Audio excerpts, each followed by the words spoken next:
Bismillahirrahmanirrahim. Innal hamdalillah nahmaduhu wa nasta'inuhu wa nastaghfiruh wa na'udzu billahi min syururi anfusina wa min sayyiati a'malina. May yahdihillahu fala mudilla lahu wa may yudlil fala hadiya lahu. Asyhadu an la ilaha illallah wahdahu la syarika lah wa asyhadu anna Muhammadan abduhu wa rasuluh. Allahumma shalli wa sallim wa barik ala Muhammad wa ala alihi wa ashabihi wa man tabi'ahu bi ihsanin ila yaumil qiyamah. Wa ba'd. Jamaah rahimakumullah, kita sudah berada di akhir bulan Sya'ban ya. Tanggal 18 kalau tidak 17 pada malam hari ini, kurang lebih 12 hari lagi kita sudah bertemu bulan Ramadan ya. Dalam kalender pada tanggal 29 Sya'ban ya, hari Jumat, nah itu tinggi hilal 2 derajat lebih sekian ya. Bagi yang berfaham hisab hakiki, nah, hilal sudah di atas ufuk, sudah ada, maka sudah masuk bulan Ramadan ya. Tapi yang berfaham ru'yah 2 derajat secara ilmu sulit untuk bisa dilihat ya. Nah, maka biasanya yang berfaham ru'yah akan menggenapkan bulan Sya'ban menjadi 30. Maka yang berfaham ru'yah kemungkinan besar Ramadannya pada hari Ahad. Nah, ada kemungkinan berbeda bagi yang berfaham hisab hakiki, nah, karena hisab juga ada 2, ada hisab hakiki, ada hisab urfi nah, maka yang berfaham hisab hakiki, hari Sabtu tanggal 2 April sudah masuk bulan Ramadan. Tapi yang berfaham ru'yah harus bisa melihat hilal kemungkinan besar yaitu tanggal 3 hari Ahad ya. Karena mungkin bisa dilihat, mungkin tidak, tergantung cuaca ya. Pada malam Sabtu tanggal 29 Sya'ban atau 1 April. Nah, nanti para tim akan mengadakan ru'yatul hilal ya. Nah itu jadi kalau nanti ada perbedaan tidak usah bingung, tidak usah terjadi perdebatan yang tidak manfaat. Prinsipnya yang yakin silahkan puasa, yang belum yakin tidak usah puasa. Nah begitu aja, karena ini masalah yang memang belum bisa disatukan. Ada yang masih ngotot harus pakai ru'yah. Tapi bagi yang berpaham modern, karena dengan perhitungan yang sangat cermat, nah maka sudah tidak harus ru'yah karena dengan ilmu hisab, nah posisi matahari, bulan, bumi itu bisa diketahui dengan cermat ya. Maka seperti waktu sholat, nah itu juga dengan ilmu hisab ya, waktu subuh sekian, waktu zuhur sekian, waktu asar jam sekian, itu semua berdasarkan ilmu hisab yang pada zaman Nabi juga belum ada ya. Pada zaman Nabi zuhur kalau matahari sudah geser, asar kalau bayang-bayang sudah lebih panjang, maghrib kalau matahari sudah tenggelam ya. Tetapi dengan ilmu hisab bisa diketahui tanggal sekian, bulan sekian, matahari bergeser jam sekian, bayang-bayang lebih panjang jam sekian. Nah itu ilmunya seperti itu. Tapi sebagian kalangan ada yang mau mengakui ilmu hisab, tapi sebagian kalangan tidak mau nggih. Tapi mayoritas kalau untuk waktu sholat itu sudah menggunakan ilmu hisab dimanapun. Sudah tidak ada kalau waktu zuhur harus melihat matahari. Nah sekarang sudah tidak ada, semuanya sudah ada jadwal nggih. Waktu subuh terbitnya fajar, nah semuanya juga sudah tidak ada nggih, yang setiap hari mengamati fajar sudah tidak ada. Nah sekarang sudah mengikuti ilmu modern, kalau subuh jam 4:27 tidak ada yang mengingkari itu, tidak ada yang mengingkari itu. Nah itu kurang lebihnya begitu, tetapi ya begitulah yang namanya ilmu itu, sebagian ada yang mengikuti, sebagian ada yang tidak. Jamaah rahimakumullah, maka untuk dua pertemuan terakhir sebelum Ramadan kita membahas beberapa hal yang berkaitan dengan bulan Ramadan. Nah untuk fikih dulu sudah kita bahas, tetapi kalau nanti ada pertanyaan monggo. Ini bukan masalah fikih, tetapi beberapa hal yang kadang sering ditanyakan di masyarakat, yaitu mengenai setan dibelenggu di bulan Ramadan. Jadi apa makna setan dibelenggu pada bulan Ramadan?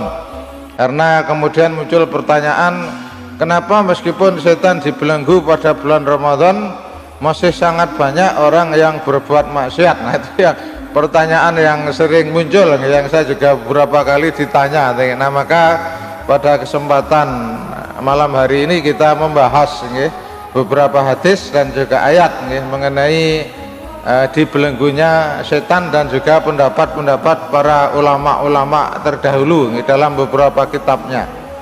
Yang pertama hadis riwayat Imam Bukhari, Imam Muslim, dan juga Imam An-Nasai yang bersumber dari sahabat Abi Hurairah radhiyallahu anna, bahwasanya Rasulullah sallallahu alaihi wasallam qala bersabda, idza jaa Ramadan, apabila telah datang bulan Ramadan, futihat abwabul jannah, maka dibukalah pintu-pintu surga.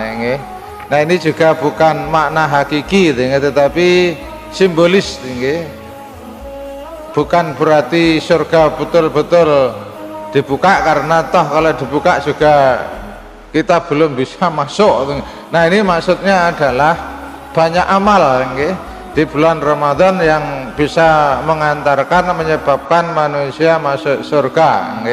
Di banyak amal-amal yang dianjurkan di bulan Ramadan, hari yang sangat mulia, di sana ada malam yang sangat mulia, Lailatul Qadar, malam yang lebih baik dari 1000 malam. Nah kalau kita beramal soleh pada malam hari itu, nah maka pahalanya juga dilipat gandakan yang sangat banyak. Ya sama 1000 bulan tadi, khairum min alfi syahr, Lailatul Qadri khairum min alfi syahr, itu suatu malam yang mana lebih baik daripada 1000 bulan. 1000 bulan itu kurang lebih 80 tahun. Nah ini malam yang sangat utama, maka ketika pada kita bertepatan malam itu kita melakukan satu amal saleh, nah maka pahalanya juga dilipat gandakan yang sangat banyak. Wa ghulliqat abwabun nar, dan ditutuplah pintu-pintu neraka. Nah, ini sama, ini bukan makna hakiki, tapi makna simbolis. Maksudnya di sana bulan penuh maghfirah, penuh ampunan Allah. Yang sebelumnya di luar bulan Ramadan kita banyak berbuat maksiat, nah kemudian di bulan Ramadan kita jadikan sebagai bulan taubat, nah maka taubatnya akan diterima oleh Allah. Banyak amalan-amalan yang bisa menggugurkan dosa-dosa yang mungkin selama sebelum bulan Ramadan, nah banyak diamalkan oleh manusia. Wasuffidatis syayatin, nah dan dibelenggulah setan-setan. Nah ini sebagian ulama mengatakan makna simbolis, tapi juga sebagian makna hakiki. Jadi setan betul-betul dibelenggu. Dalam hadis yang lain bahasanya sulsilatis syayatin, dirantai, setan itu dirantai. Nah ayat berikutnya, apa hadis berikutnya, bersumber sama dari Abu Hurairah, riwayat Imam Bukhari nomor sekian, nomor Imam Muslim nomor sekian ya. Cuma bahasanya sedikit berbeda. Nah, ini yang sering disebut dengan riwayat bil makna ya. Riwayat yang maknanya sama tetapi redaksinya beda. Idza dakhala syahru Ramadan. Nah, kalau di sini dakhala masuk. Kalau yang di atas jaa datang, idza jaa. Yang di sini idza dakhala. Apabila telah masuk syahru Ramadan, bulan Ramadan, futihat. Nah, sini bahasa samanya. Dibukalah pintu-pintu langit, ya, bukan pintu surga, tapi pintu langit. Nah, maksudnya Allah akan menerima doa-doa para hambanya. Wa ghuliqat abwabu jahannam, dan ditutuplah pintu-pintu jahanam. Kalau di atas pintu neraka abwabun nar, nah di sini abwabu jahanam. Kalau yang di atas abwabul jannah, di sini abwabus sama, pintu-pintu langit. Nah, maksudnya Allah akan menerima doanya manusia, Allah akan menerima istighfarnya, taubatnya manusia, dibuka lebar-lebar. Siapapun yang mau bertobat, memohon ampun kepada Allah akan diterima selama tobatnya betul-betul nasuha, tobat yang sebenar-benarnya. Wasul silatis sayatin, dan dirantailah setan-setan. Nah, ini bahasanya beda nggih. Kalau yang di atas hul suffitat nggih, dibelenggu, diikat nggih. Tapi yang di sini dirantai. Nah, ikatannya untuk mengikat berarti rantai. Maknanya sama kan? Setan diikat. Nah, cuma mengikatnya yang di atas tidak disebutkan dibelenggunya dengan apa? Dengan tali apa? Nah, tapi yang di bawah dirantai, ya berarti untuk mengikatnya adalah rantai. Nah, itu ini makna simbolis. Ada yang mengatakan makna simbolis, tapi ada yang mengatakan makna hakiki, ya betul-betul dirantai secara fisik. Berikut masih sama tentang hal yang sama, sumbernya masih sama Abu Hurairah, cuma perawinya mukharidnya berbeda, Imam Tirmidzi dan Ibnu Majah. Idza kana awwalu lailati min syahri Ramadan. Nah, ini di awal. Jika awal malam bulan Ramadan, suffitatis syayatin, dibelenggulah setan-setan, wa maradatul jin, dan jin yang sangat pemimpin. Di sini terjemahkan pemimpin nggih. Apa bahasa kitanya? Kalau pemimpin juga kurang tepat nggih. Jadi tokohnya, kalau bahasa kita tokohnya. Diterjemahkannya di sini pemimpin. Jadi ya bisa juga nggih terjemahkan pemimpin nggih. Jadi jin yang utama lah nggih. Ada seperti kita lah, ada rakyat biasa, ada yang memimpin nggih, ada preman juga, ada yang keroco, ada yang ada dengkotnya. Nah, dedengkot lah kalau saya lebih tepat menerjemahkan ini, dedengkotnya jin ya, di jin yang punya kekuasaan lebih ya, karena jin juga macam-macam gitu nggih. Wa ghuliqat abwabun nar. Nah, ini sama, ditutuplah pintu-pintu neraka. Falam yuftah minha babun, tidak dibuka satupun dari pintu-pintu neraka nggih. Falam yuftah, tidak dibuka minha, darinya pintu-pintu neraka itu, babun, satupun pintu. Nah, kan. Dan sebaliknya futihat abwabul jannah, dibukalah pintu-pintu surga, walam yuhlak, dan tidak ditutup minha, dari pintu-pintu surga itu, babun, satupun. Nah, semuanya dibuka. Nah, yang ada 7, demikian juga neraka ada 7. Yang neraka semuanya ditutup, yang neraka semuanya dibuka nggih. Tapi tadi nggih, ini bukan makna hakiki tapi simbolis, dalam arti tadi banyak amal nggih, yang bisa menyebabkan seseorang masuk surga, banyak amal yang bisa menyebabkan seseorang terhindar, terbebas dari neraka. Nah, mayoritas ulama memberi penjelasan seperti itu, tapi juga ada yang memahami makna hakiki, ya betul-betul dibuka nggih, betul-betul dibuka nggih. Wa yunadi munadian, dan akan ada seorang penyeru, ada orang yang memanggil, ya baghiyal khair, wahai orang-orang yang mencari kebaikan, akbil, bersemangatlah nggih dalam mencari kebaikan, teruskanlah, akbil, jangan bosan-bosan di bulan Ramadan untuk memupuk mencari amal baik nggih. Waya baghiyasar, aksir, dan wahai orang-orang yang mencari keburukan, yang terbiasa berbuat maksiat, aksir, berhentilah, tahanlah. Nah, di sini terjemahnya berhentilah, tahanlah, jangan lagi berbuat jahat, jangan lagi berbuat maksiat. Walillahi utaqa'u minan nar, dan bagi Allah akan membebaskan hamba-hambanya dari api neraka. Jadi kalau mau bertobat, nah maka Allah akan membebaskan dari neraka. Wadzalika kullalailatin, dan itu setiap malam nggih. Ini kalau mau dia bertobat di bulan Ramadan itu, maka Allah akan membebaskan dari api neraka. Tapi sekarang kan memang kita belum masuk neraka, belum di neraka. Nah maksudnya tadi makna simbolis tadi, kalau kita betul-betul bertobat, nah maka Allah akan menerima taubatnya, yang itu berarti nanti di akhirat akan membebaskan dari api neraka. Nah begitu maksudnya. Berikut Isya jam 7:01. Nah ini yang sering menjadi pertanyaan, okay? Lalu mengapa kalau setan itu dibelenggu masih banyak yang berbuat maksiat? Nah ini pendapat pertama, okay? Sumber maksiat tidak hanya setan, dalam diri manusia ada yang namanya hawa nafsu. Nah ini hawa nafsu yang cenderung mengajak berbuat yang tidak baik.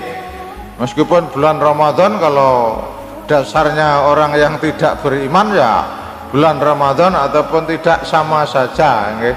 Yang terbiasa mabuk meskipun di bulan Ramadan ya tetap mabuk itu kan. Nah itu yang terbiasa main judi, ya, meskipun bulan Ramadan ya tidak peduli karena mereka memang tidak percaya. Nah seperti itu. Nah ini karena hawa nafsu nggih, karena lingkungan nggih. Imam As-Sindi dalam Hasyiah catatan Sunan An-Nasa'i mengatakan, jadi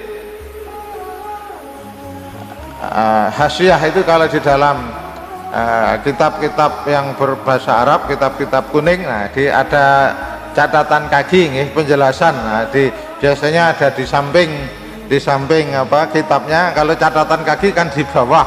Nah kalau Hasyiah itu catatan pinggir nih. Jadi kitab itu dibagi dua, kanan kiri. Nah yang pinggir, nah itu namanya Hasyiah. Kalau yang umum, kalau di kitab-kitab sekarang tidak ada Hasyiah. Di kitab-kitab model baru itu rata-rata catatan kaki. Nah, catatannya di bawah dari tulisan utama. Tapi kalau dulu, terutama kitab-kitab kuning, nah itu ada namanya Hasyiah. Kalau di buku-buku berbahasa Indonesia, berbahasa Latin tidak dikenal istilah Hasyiah, catatan pinggir itu. Saya belum menemukan buku yang berbahasa Indonesia ada catatan pinggir. Nah itu adanya di kitab-kitab kuning dulu itu. Tapi sekarang pun itu juga sudah mulai ditinggalkan ya. Rata-rata yang berbahasa Arab pun, nah itu bukan catatan pinggir tapi catatan bawah, catatan kaki itu.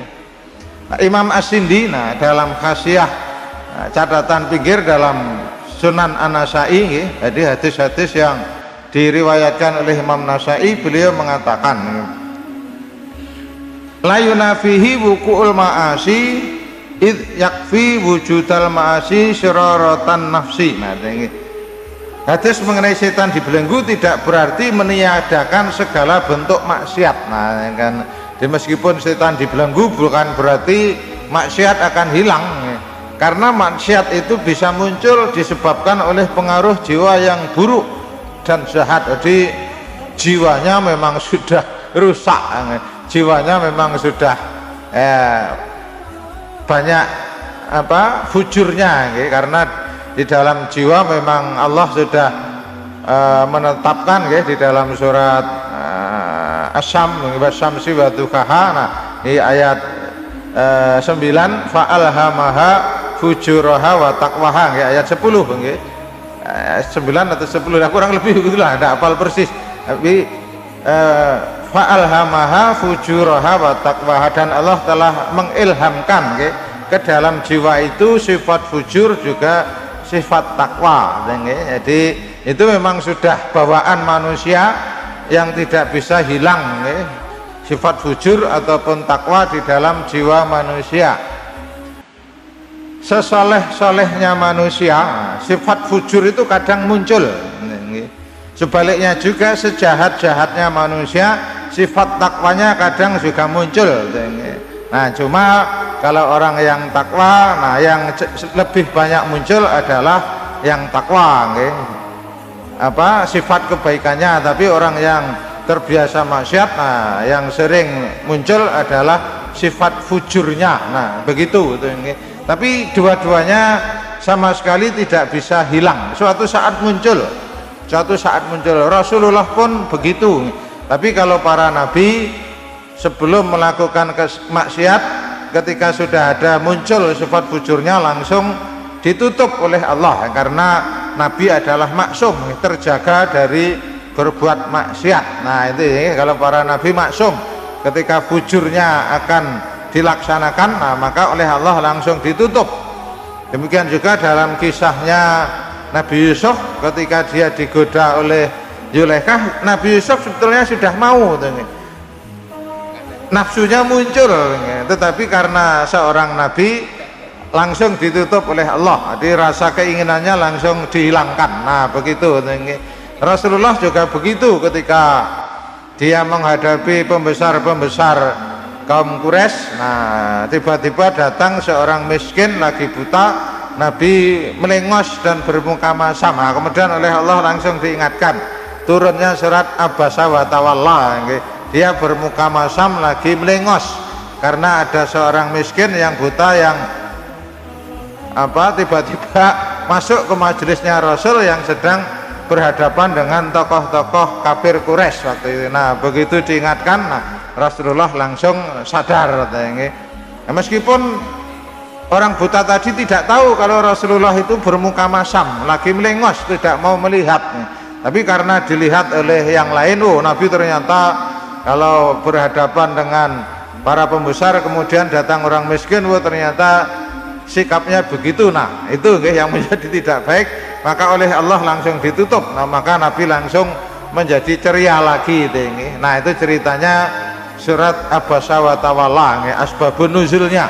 Nah, ketika Nabi sedang berhadapan-hadapan dengan Abu Jahal dan teman-temannya, nah tiba-tiba datanglah Abdullah bin Umi Maktum, seorang yang miskin lagi buta yang ikut nimbrung. Nah, Nabi merasa tidak senang. Nah, itu ceritanya. Tapi kemudian oleh Allah langsung diingatkan.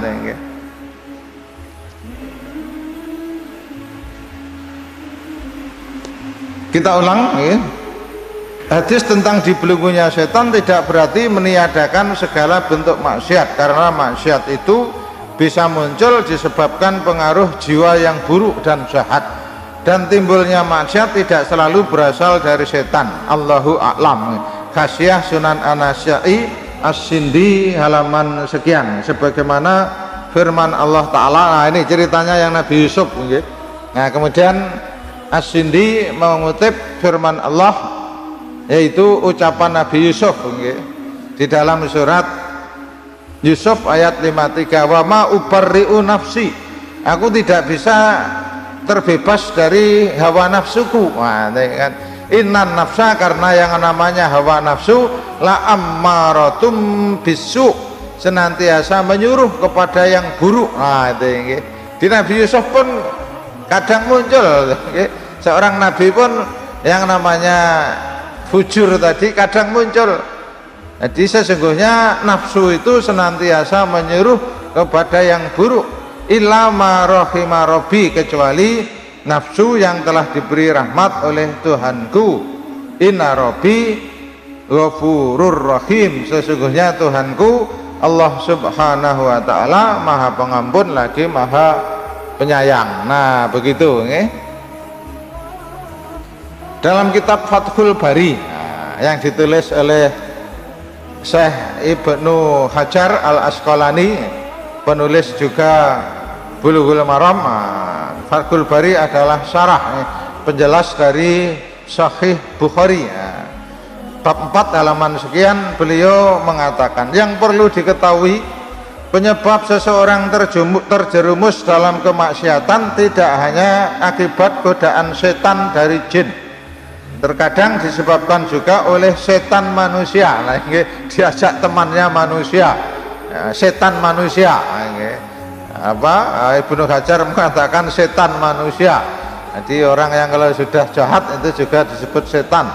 Juga hawa nafsu, karena nafsunya memang sudah sangat kuat, busuknya, jahatnya jiwa seseorang, serta adat dan perilaku jahiliyah, lingkungan. Lingkungannya begitu, melakukan judi biasa, mabuk-mabukan biasa, ya tidak bisa menghindar kan. Lingkungannya memang tidak bagus, dia tidak bisa terbebas dari lingkungannya yang masih marak. Jiwa seseorang serta adat dan perilaku jahiliyah yang masih marak di lingkungannya di mana ia tinggal. Nah, ini penjelasan dari Fathul Bari, Syekh Ibnu Hajar Al-Asqalani. Arabnya di sini, Arabnya di sini. Tidak perlu saya baca, harus sudah ada terjemahannya di sini. Ini lebih lengkap, ini tadi terjemahan singkat, terjemahan lengkapnya di sini.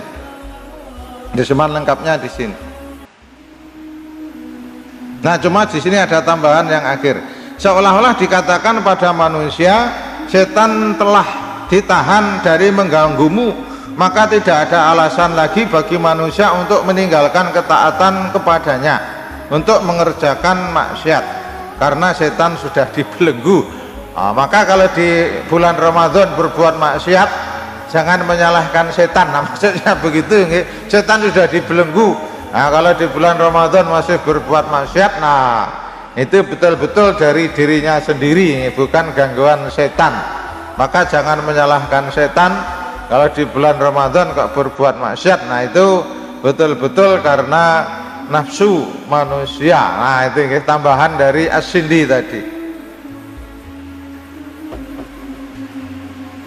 Kedua, setan dibelenggu, ini pendapat, tetapi masih bisa mengganggu, hanya saja tidak sebebas ketika dilepas, karena makhluk yang dibelenggu hanya terikat bagian tangan dan leher, sementara kaki lidahnya masih bisa berkarya. Ini pendapat, namanya orang, ulama ya menafsirkan, redaksi dari hadis. Dalam kitab ulama Al-Baji, dalam kitab Syarah Al-Muwatta, beliau menjelaskan wasufidati sayatin. Jadi makna setan dibelenggu bisa dipahami bahwa itu dibelenggu secara hakiki, jadi betul-betul dibelenggu, sehingga dia terhalang untuk melakukan beberapa perbuatan yang tidak mampu dia lakukan kecuali dalam kondisi bebas.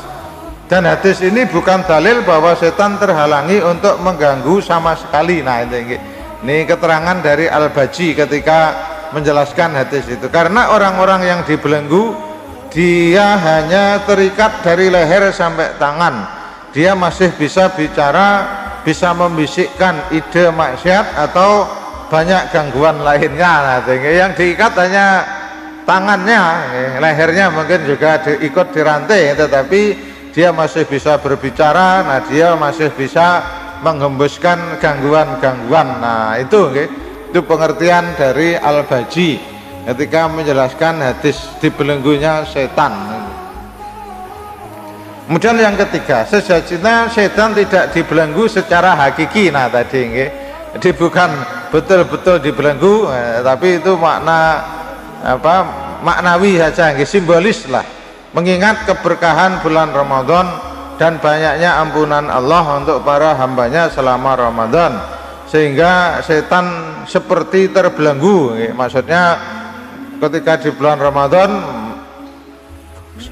berbuat dosa tapi kemudian dia beristighfar, nah maka akan langsung diampuni oleh Allah. Nah setan kecewa kan, nah, meskipun berbuat maksiat maka dia segera beristighfar, nah maka dosanya juga diampuni oleh Allah. Nah itu yang menyebabkan setan seperti dibelenggu. Nah begitu. Dalam syarahnya Al-Baji tadi kemudian menjelaskan Al-Muntaqo, nama kitabnya namanya Al-Muntaqo, syarah kitab Al-Muwatta Al-Baji, juz 2 halaman sekian. Bisa juga kita maknai bahwa mengingat bulan ini adalah bulan penuh berkah, penuh pahala amal, banyak ampunan dosa, menyebabkan setan seperti terbelenggu selama bulan Ramadan. Nah seperti, bukan dibelenggu secara hakikat, karena upaya dia menggoda tidak berefek dan upaya dia menyesatkan tidak membahayakan manusia. Walaupun toh ada yang tergoda, dia segera beristighfar dan akan diampuni oleh Allah. Berikut yang dibelenggu, penjelasan yang menurut ulama yang lain, yang dibelenggu tidak semua setan, tetapi hanya setan kelas kakap. Hadis yang di atas tadi maradatul jin, bukan setan-setan seluruhnya, tapi hanya setan-setan kelas kakap. Jadi dedengkotnya setan bahasa saya tadi. Sementara setan-setan lainnya masih bisa bebas terjadi maksiat disebabkan bisikan setan-setan kelas biasa. Nah, dalam Sabakah Islamiyah dinyatakan, ini fatwanya ulama-ulama Kuwait kalau tidak salah. Nah ini fatwa Sabakah Islamiyah, ini ulama-ulama Kuwait, saya ingat saya Sabakah Islamiyah. Sebagian ulama berpendapat bahwa setan yang dibelenggu hanyalah setan kelas kakap. Berdasarkan pendapat ini, adanya maksiat disebabkan bisikan setan yang belum dibelenggu oleh manusia. Yang lebih penting adalah kita berupaya untuk menghindari maksiat sebisa yang kita lakukan agar puasa kita tetap berkualitas.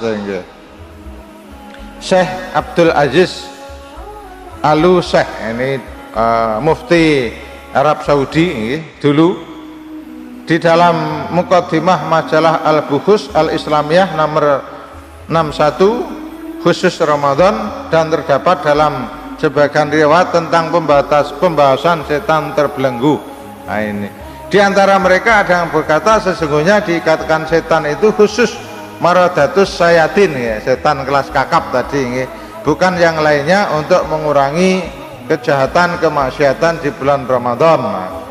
Sebagian mengatakan keutamaan ini hanya diperoleh oleh orang-orang yang puasanya dijaga syarat-syaratnya dan dijaga adab-adabnya. Jadi orang yang Ramadannya betul-betul dimanfaatkan dengan baik, nah itulah nanti yang betul-betul dijaga dari godaan setan. Nah,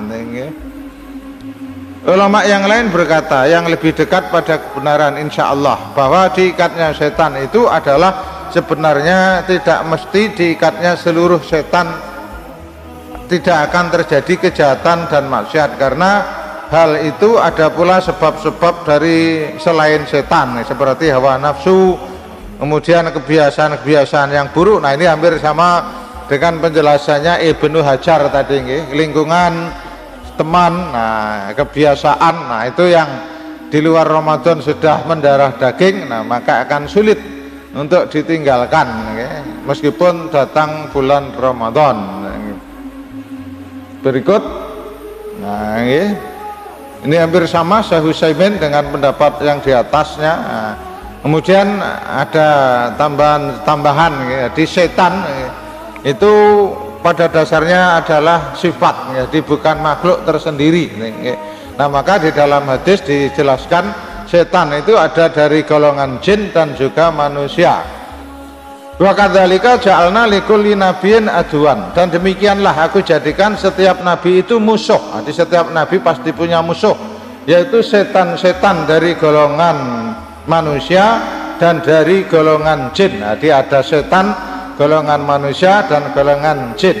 Kemudian di dalam hadis riwayat Imam Ahmad dan Nasai dan juga dikutip oleh Ibnu Katsir. Nah, kita baca saja terjemahnya karena waktunya mepet. Aku masuk ke dalam masjid sementara Rasulullah sudah ada di dalam. Aku duduk di sisinya.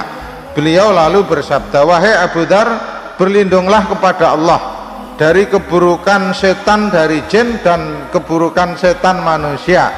Aku bertanya, apakah pada jenis manusia juga ada setan? Beliau menjawab, iya. Nah, itu. Kemudian Ibnu Katsir menambah penjelasan dalam tafsirnya. Nah, saya merahkan di sini, ini saya kutip dari tafsir Ibnu Katsir. Ini saya merahkan juga Arabnya. Setan dari golongan manusia lebih buruk, lebih jahat, dalam arti bisa menyakiti secara fisik. Kalau setan dari golongan jin tidak bisa memaksa kita secara fisik, tapi kalau setan dari manusia bisa menyiksa, seperti Bilal ketika dia masuk Islam tapi tuannya tidak senang. Bilal disiksa agar kembali menjadi kafir, tapi Bilal tidak mau. Nah, seperti itu di setan dari golongan manusia. Nah, itu yang lebih buruk, yang lebih berbahaya, ya, karena bisa mengganggu secara fisik. Jamaah rahimakumullah, demikian yang bisa saya sampaikan jadi mengenai pengertian setan dibelenggu pada bulan Ramadan, ya. Demikian, semoga bermanfaat, mendapat ridha dari Allah Subhanahu wa taala. Amin ya rabbal alamin. Assalamualaikum warahmatullahi wabarakatuh.